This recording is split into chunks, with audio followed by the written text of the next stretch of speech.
Chers invités et adhérents, mesdames et messieurs, membres des instances dirigeantes de la SMEX et de tous les adhérents, permettez-moi de vous souhaiter la carte de son cycle de conférences destiné à échanger avec nos membres sur l'évolution de l'environnement, de leurs activités et sur les ressorts de la compétitivité de leurs entreprises. La SMEX qui a lancé depuis peu son nouveau plan d'action, actuellement en cours de transformation, un contrat programme, capitalise sur 30 années d'expérience, accumulées grâce aux efforts déployés par ses fondateurs et par le président, auquel je tiens à rendre un grand hommage. Ce capital précieux ASMEX, nous œuvrons résolument à le développer pour accompagner les exploitateurs marocains dans leurs efforts de déploiement à l'international. Hommage bien plus vivant, nous tenons à le rendre à Sa Majesté le Roi, qui ne cesse d'appuyer les efforts des exploitateurs et n'hésite pas à les accompagner sur le terrain pour ouvrir de nouveaux marchés et consolider notre présence sur le marché traditionnel. Les voyages de Sa Majesté Slim Mohamed, que Dieu l'assiste, en Afrique subsaharienne, en sont l'exemple convaincant. Monsieur le ministre Abdelkader Amar vient de rentrer d'une tournée effectuée au pas de charge, dont 3 contrées africaines lointaines, où il a conduit via le CNE et avec la participation massive de la SMEX, plus d'une centaine d'exploitateurs qui vont sûrement ouvrir de nouvelles perspectives à l'exploitation marocaine. Je voudrais par ailleurs vous transmettre les excuses de messieurs Nezak Baraka et Najib Boudif, qui voulaient être parmi nous l'été et contraints de leur agent, mesdames et messieurs.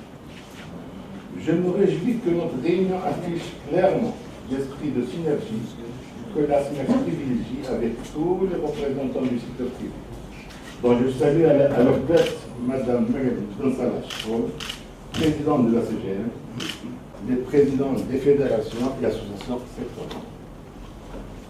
Nous n'insisterons jamais assez sur le fait que l'équipe Maroc de l'international doit être consolidée, comme doit être structuré notre réseau de développement à l'international. En tout cas, nous sommes prêts à travailler dans ce sens, comme nous l'avons inscrit dans notre plan d'action, en application d'une recommandation. Il y a 2 mois, mesdames et messieurs, la crise économique persistante chez nos partenaires directs, la progression insuffisante de nos exploitations et l'envolée des importations impactent négativement les équilibres fondamentaux de notre économie. Le système bancaire et d'assurance doivent être soutenus par une intelligence économique professionnelle et par une action systémique de défense commerciale. La consolidation de notre offre à l'exploitation, véritable talent d'Achille, est à ce prix. Vous le savez, notre pays dispose fort heureusement d'une base d'action, en l'occurrence la loi 1509 et d'un service administratif dédié au sein du département du commerce extérieur. Il faudrait renforcer ce cadre par des experts suffisants et par les outils organisationnels nécessaires pour pouvoir l'actionner efficacement et à temps. Il faudrait aussi que notre attitude face à certains accords de libre-échange soit en meilleure concordance avec nos intérêts de consolidation de notre ordre national, de relèvement de notre niveau dans les chaînes de valeur mondiale et de privatisation d'une part suffisante dans les marchés mondiaux. Il ne s'agit absolument pas de céder à la tentation de la facilité et de la protection.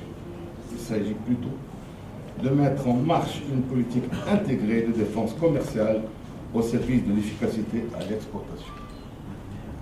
Car le libre-échange est le meilleur des systèmes, à condition qu'il ne soit pas à sens unique et qu'il s'étende aussi aux zones importantes pour nous, comme l'UEMOA et la CEMAC, etc.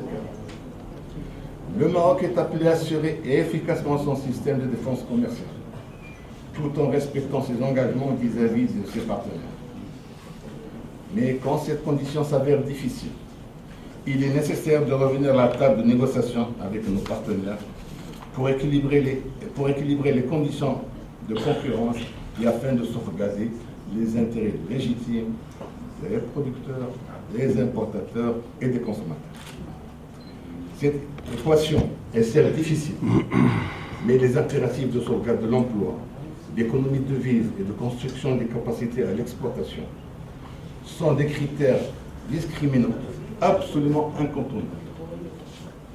Si les efforts déployés à ce jour par l'administration marocaine sont appréciables, quand on en témoigne l'ouverture de quelques enquêtes anti-dumping et de sauvegarde, il n'empêche que beaucoup de secteurs restent très lésés et s'impatientent des rythmes d'action. Les représentants que vous êtes de tous les secteurs, parmi nous, doivent nous en parler.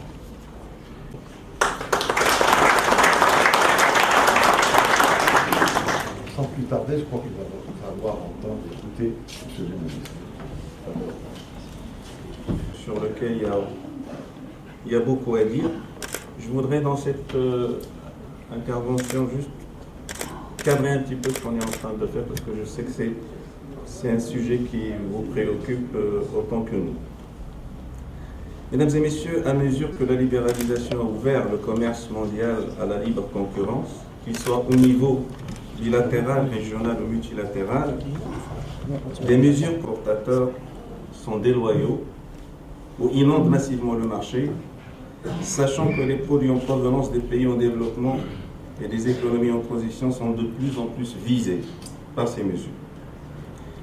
Entre 1995 et 2012, les États membres de l'OMC ont déclaré avoir introduit 2719 procédures anti-dumping, imposé 177 décisions en matière de droits compensateurs, et l'Inde avec 508 mesures anti-dumping et 15 mesures de sauvegarde. Quant aux États-Unis d'Amérique, il est le pays qui a entamé le plus d'enquêtes pour prendre des mesures compensatoires avec 75 mesures. Les enquêtes portaient principalement sur les produits issus du fer, de l'acier et de l'aluminium. Les produits chimiques et plastiques venaient en deuxième position en termes de procédures comptables. À titre d'exemple, 12 parmi 13 enquêtes turques contestant la mise en place de mesures anti-dumping ont été présentées à l'organe de règlement des différends pour demande de consultation. Elles étaient au nombre de 98 affaires pour le cas des mesures compensatoires et 43 affaires pour le cas des mesures de sauvegarde. Ce qui démontre, mesdames et messieurs, que lorsqu'une mesure est imposée, les démarches ne sont néanmoins pas épuisées. Le pays exportateur peut encore faire appel auprès de l'organe de règlement des différends de l'OMC. Le constat général est que la fréquence des enquêtes augmente lorsque l'économie s'affaiblit, disons s'affaisse, et que le nombre de cas de droits compensateurs a baissé peu à peu avec le temps, car les entreprises se sont aperçues que les mesures anti-dumping sont plus efficaces. Suite à la conclusion d'une série d'accords commerciaux préférentiels, prévoyant une libéralisation progressive de ces importations, et en vue de corriger, voire prévenir toute distorsion issue des pratiques de concurrence déloyale, le Maroc s'est doté d'un cadre législatif et réglementaire. Nous avons la loi 1509 et son décret d'application, qui sont conformes aux dispositions des accords multilatéraux de l'OMC-IFR.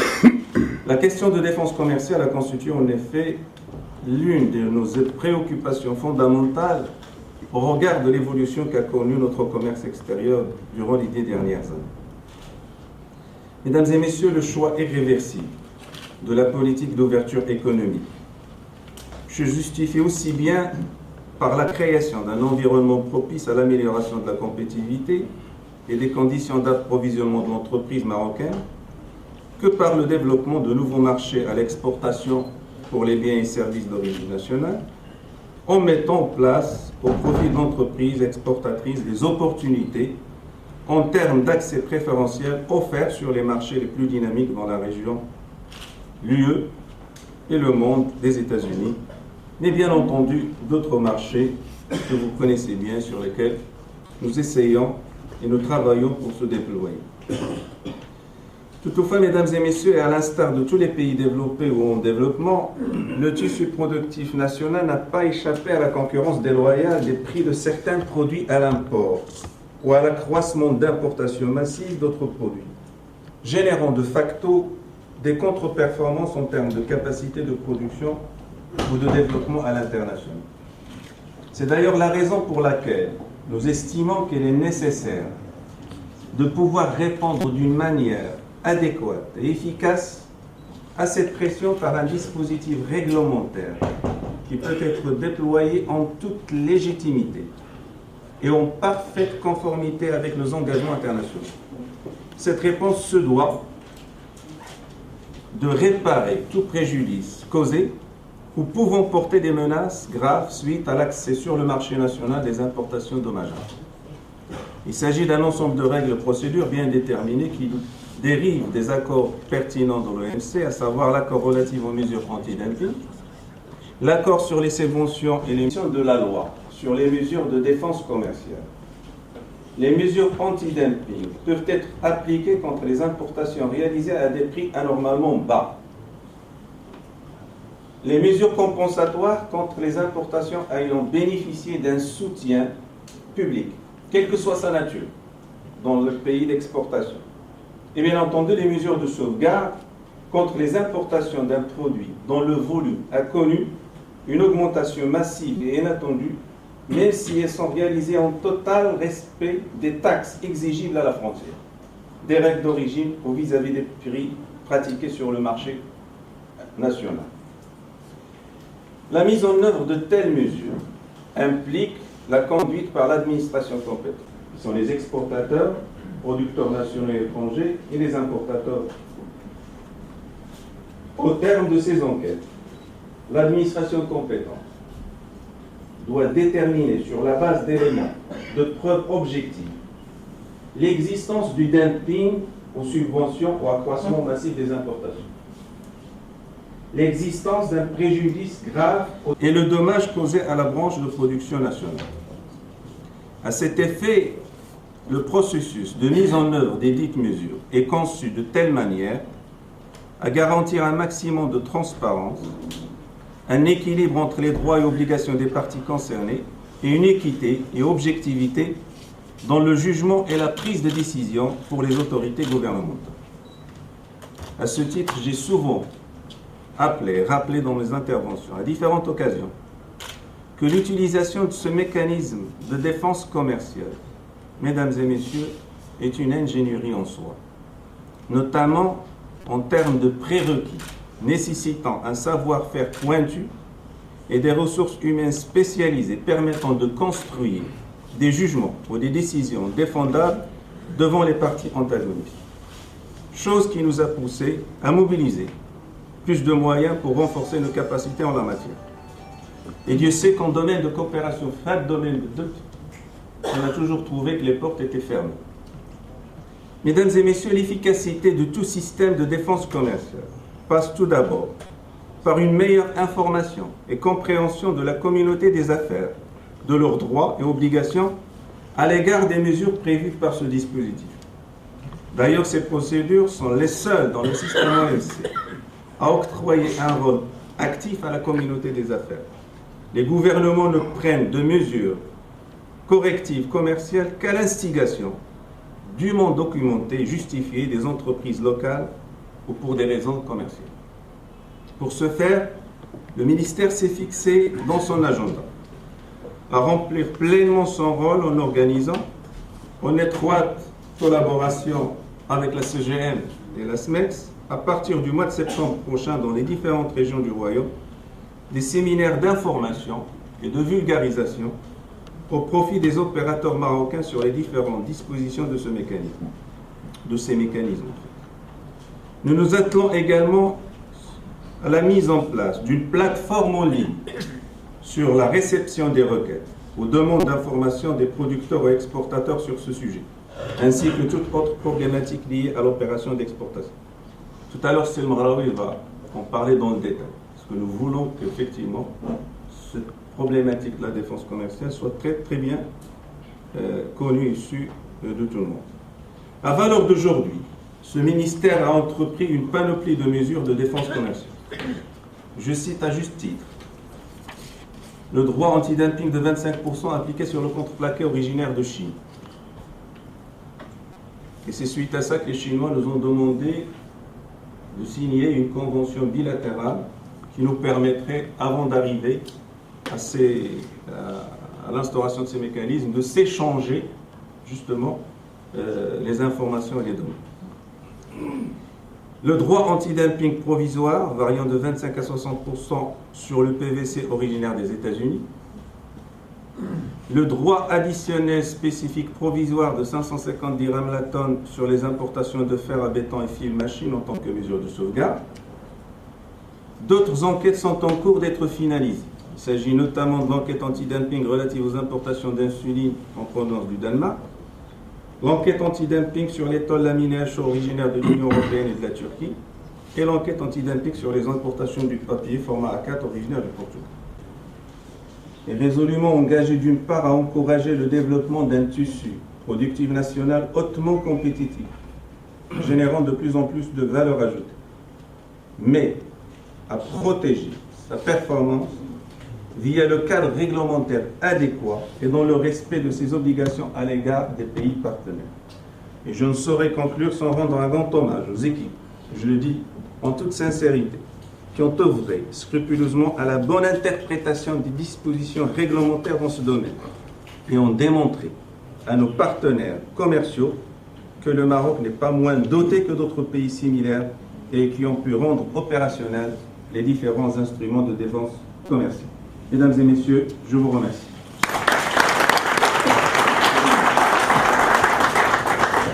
Merci, Monsieur le Ministre, de votre exposé.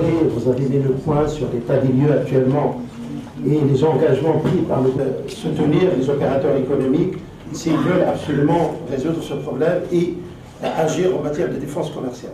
Donc, vous avez dit que la défense commerciale et les mesures ne peuvent être prises que si les opérateurs économiques engagent eux-mêmes. On n'a pas mieux que Mme Mariam Salah, présidente de la CGM, pour parler au nom des opérateurs économiques aujourd'hui et nous dire un peu qu'est-ce qu'ils pensent et quelles sont les mesures et qu'est-ce que la présidente.